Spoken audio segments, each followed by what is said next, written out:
امید ہے کہ آپ خوش و خرم ہوں گے۔ اللہ آپ کو خوش و خرم رکھے۔ میں ہوں استقبال احساس اور آپ دیکھ رہے ہیں پروگرام۔ جیسے کہ آپ کے علم میں ہیں کہ جماعت دہم کی اردو کتاب کو ہم پڑھ رہے ہیں، تو آج ہم جو مصنف ہے اشرف صبوحی، جس نے خاکہ لکھا ہے پرنانی، تو اس مصنف کا ہم تعارف دیکھیں گے، پھر اس میں جو اہم نکات ہیں وہ ہم دیکھیں گے۔ یہ صفحہ نمبر 9 پر ہیں۔ پہلے آپ اپنی کتابوں کو دیکھیں، اس کے بعد ضروری نکات جو اس کی طرف آ جاتے ہیں۔ ان کا اصل نام سید ولی اشرف تخلص صبوحی اور قلمی نام اشرف صبوحی ہیں۔ پیدائش ان کی 1905 ہے اور وفات 1990۔ اشرف صبوحی دلی میں پیدا ہوئے۔ ان کا تعلق ڈپٹی نذیر احمد کے خاندان سے تھا۔ ان کے والد کا نام علی اشرف تھا، جو بزرگ عالم دین تھے۔ اشرف صبوحی نے اپنی ملازمت کا آغاز ڈاک اور تار کے محکمے سے کیا، لیکن لکھنے پڑھنے کا شوق اپنی جگہ قائم رہا۔ وہ شاہد احمد دہلوی کے رسالہ ساقی میں مضامین لکھا کرتے تھے۔ انہوں نے ارمغان کے نام سے ایک ماہنامہ دہلی سے جاری کیا، جس میں خواجہ حسن نظامی بھی لکھا کرتے تھے۔ اشرف صبوحی نے ریڈیو کے لیے تقریروں کے علاوہ ڈرامے، فیچر، عورتوں کے پروگرام اور بچوں کی کہانیاں بھی لکھی ہیں۔ مولوی عبدالحق طویل عرصے تک ان سے انجمن ترقی اردو کے لیے کام لیتے رہے۔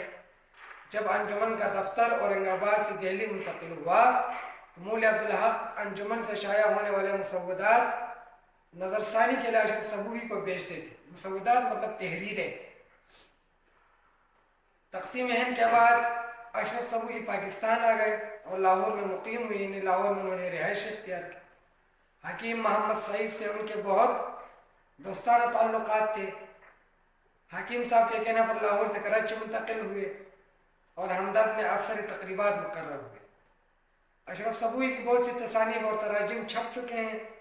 اشرف صبوحی نے اپنے پیچھے علم ادب کا ایسا خزانہ چھوڑا ہے جس سے آنے والی نسلیں ہمیشہ مستفید ہوتی رہیں گی، یعنی آنے والی نسلیں اس سے فائدہ اٹھائیں گی۔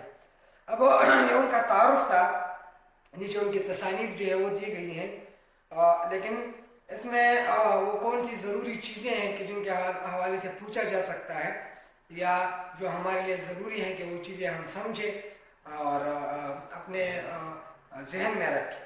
تو اب ہم آ جاتے ہیں بورڈ کی طرف۔ موضوع ہے تعارف مصنف کا نام ہے اشرف صبوحی، جماعت دہم ہے، صفحہ 9۔ اچھا، اہم نکات میں سے کون سے ہیں کہ پیدائش اور وفات، یعنی یہ پوچھا جا سکتا ہے کہ اشرف صبوحی کی پیدائش لکھے یا وفات لکھے، یا یہ بھی پوچھا جا سکتا ہے کہ وہ کون سے مصنف ہے جو کہ 1905 کو پیدا ہوئے آپ کی کتاب میں، تو یہ آپ کو یاد رکھنا چاہیے۔ اپنا نام سید ولی اشرف ان کا اپنا نام تھا، یہ یاد رکھنے کا نقطہ ہے، اپنا ذہن میں رکھیں۔ تخلص صبوحی، قلمی نام اشرف صبوحی، جائے پیدائش دلی، والد کا نام علی اشرف۔ یعنی اگر آپ کو یہ بتا دیا جائے کہ آپ اشرف صبوحی پر نوٹ لکھیں تو یہ وہ ابتدائی چیزیں ہیں جو کہ آپ کے ذہن میں ہونی چاہیے، اور یہ آپ کے کام ہے، یہ ابتدائی نکات ہیں اور اہم نکات ہیں، یعنی پیدائش، اس کی جائے پیدائش، تخلص، قلمی نام، والد کا نام اور وفات، یہ وہ چیزیں ہیں کہ جو آپ کے ذہن میں ہونی چاہیے، اس سے آپ کو نوٹ لکھنے میں کافی مدد ملے گی۔ اب آ جاتے ہیں یہاں کہ وہ کون کون سی چیزیں ہیں جو کہ کتاب میں بیان کی گئی ہیں اور جو ہمارے لیے جاننا ضروری ہے۔ تو شاہد احمد دہلوی کے رسالہ ساقی میں مضامین لکھا کرتے تھے، ایک رسالہ تھا چونکہ اس سے پہلے ہم شاہد احمد دہلوی کے تعارف میں جو ہے آپ کو بتا چکے ہیں، تو اس میں مضامین بھی لکھا کرتے تھے۔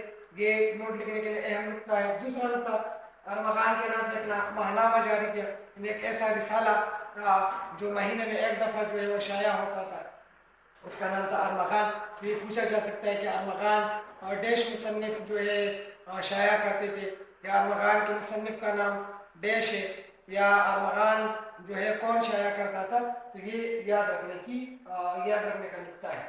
ریڈیو کے لیے تقاریر، فیچر، ڈرامے، عورتوں کے لیے پروگرام، بچوں کی کہانیاں بھی لکھی۔